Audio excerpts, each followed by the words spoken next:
Pria ini baru bangun, nonton TV, tapi tidak ada sinyal. Dengar di luar banyak suara teriakan. Dia buka pintu ke balkon. Lihat orang berlarian kabur. Dari atas ada helikopter menabrak gedung. Wanita di bawah, lari dan menggigit orang lain. Ia mulai kaget dan ketakutan. Tiba-tiba ada pria masuk ke dalam. Di lehernya ada luka. Dengan rasa sakit masuk ke dalam WC. Ia tanpa berpikir panjang, langsung pegang pisau untuk jaga diri. TV ada siaran berita. Jenis penyakit ini mudah tertular.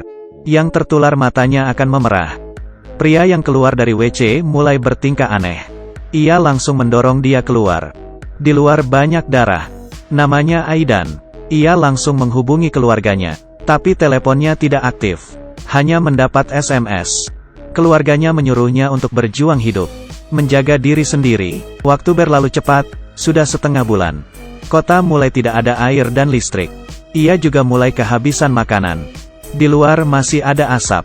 Ia pikir diam di kamar bisa menyelamatkannya. Tapi ada kejadian paling menyeramkan. Ada seseorang dari lubang atapnya masuk. Berbahaya. Ia membawa tongkat baseball dan mengetuknya. Dan menutup lubangnya pakai papan meluncur. Tidak menyerah. Ia berhasil telepon ayahnya. Adik perempuannya sudah berhasil mengamankan diri. Tapi orang tuanya terjebak di kantor. Mereka minta ia untuk menghubungi adiknya. Belum selesai bicara. Terdengar suara teriakan. Orang tuanya pasti ada masalah. Di atas sofa, ia menangis sakit hati. Keesokannya ia bangun. Mulai putus harapan dan mau gantung diri. Di saat bersamaan, ia melihat seorang Eva di seberang. Sejak munculnya virus zombie, ia tidak melihat ada yang hidup satupun. Dengan senang tanpa sengaja menendang kursi. Untungnya ikatan di atas lepas. Ia jatuh dan lari ke balkon.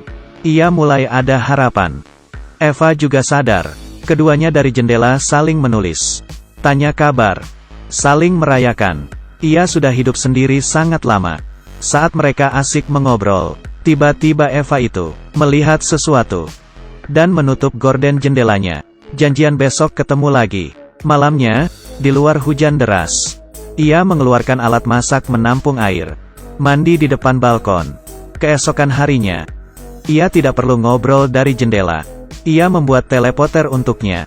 Saat sudah sampai ke Eva itu, tiba-tiba ada seorang pria loncat. Mengarah ke balkon Eva. Ia melempar sebuah botol ke arahnya. Berhasil mendapat perhatiannya. Tapi di dalam terdengar ada suara getokan keras.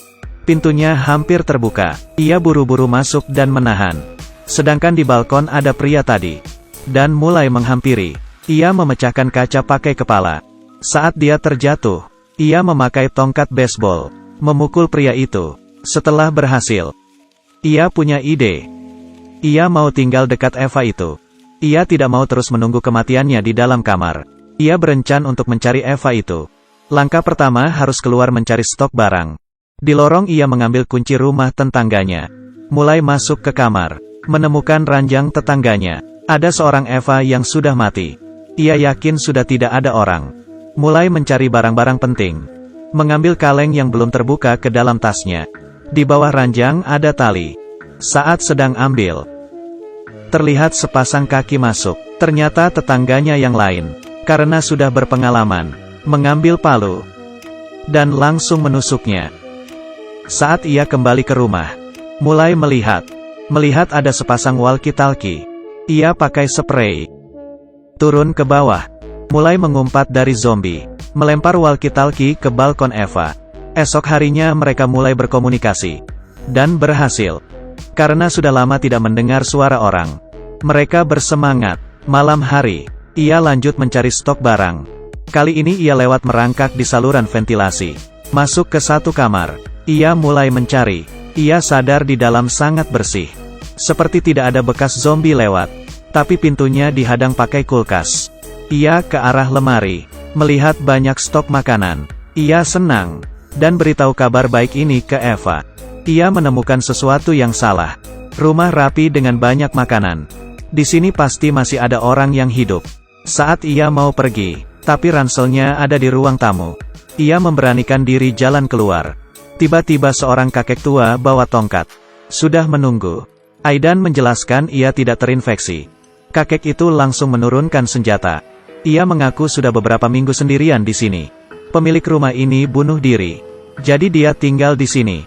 Ia tanya di sini masih ada orang lain yang hidup. Aidan jawab ada seorang wanita lagi. Ia sangat baik, membolehkan Aidan bawa makanan. Saat ia sedang ambil makanan, kakek langsung memukul kepalanya. Ia pingsan. Saat ia sadar, tahu di belakangnya ada zombie. Tangan kakinya diikat untuk jadi mangsa. Ternyata ia mencari orang hidup untuk beri makan ke istrinya. Tidak ada harapan. Tiba-tiba dengar suara Eva. Kakek berdiri dan keluar melihat keadaan. Agar kakek tidak tahu keberadaan Eva, ia berjuang dengan kekuatan. Akhirnya terlepas. Kakek kembali lagi. Aidan langsung menarik kakek dan mendorongnya. Kakek digigit oleh istrinya. Eva bilang, zombinya sudah masuk ke dalam kamarnya. Ia menjawab, ia akan menyelamatkannya. Tidak sempat bawa makanan. Ia langsung keluar, berlari menghindar ke arah kamarnya. Eva tidak bisa melarikan diri. Bersembunyi di sudut balkon. Ia tidak punya perlengkapan lain. Langsung turun ke bawah pakai spray. Sampai di bawah, zombie langsung datang. Ia ambil senjata di lantai. Mulai menembak zombie.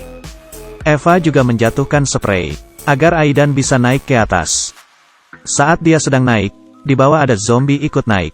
Ia buru-buru langsung masuk ke balkon lain. Memotong spray.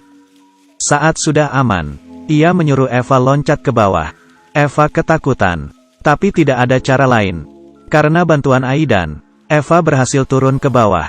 Keduanya seperti sahabat yang sudah lama tidak bertemu. Dan memberikan pelukan semangat. Selanjutnya berpetualangan bersama. Aidan membuka pintu. Keluar berlari. Ke tangga darurat. Saat baru membuka pintu, ada zombie mendorongnya. Dan menahannya. Kemudian bersama-sama jatuh ke bawah. Zombie di atas tubuhnya. Eva langsung memukulnya dengan palu. Setelah itu, mereka lanjut berlari. Sambil berlari bertemu dengan zombie. Mereka sambil menghajar. Bergegas ke rumah Aidan. Eva baru aja buka pintu dan masuk. Tiba-tiba ada zombie lari. Dan mendorong Aidan sampai terjatuh. Di luar terdengar suara teriakan keras. Ia terkejut duduk di lantai. Kemudian Aidan masuk dengan lumuran darah. Ia memberikan Eva sebuah batang kayu. Untuk membuat jarak di antara mereka. Ia membuka baju sambil berdiri di balkon. Kalau ia tergigit, ia akan langsung loncat dari sini. Untungnya dia tidak tergigit. Bajunya berlumur darah zombie. Mereka berdua seperti ada kehidupan baru. Keduanya pakai kulkas untuk menahan pintu. Akhir dunia masih terus berlanjut di luar. Tapi kali ini mereka berdua menghadapinya bersama-sama.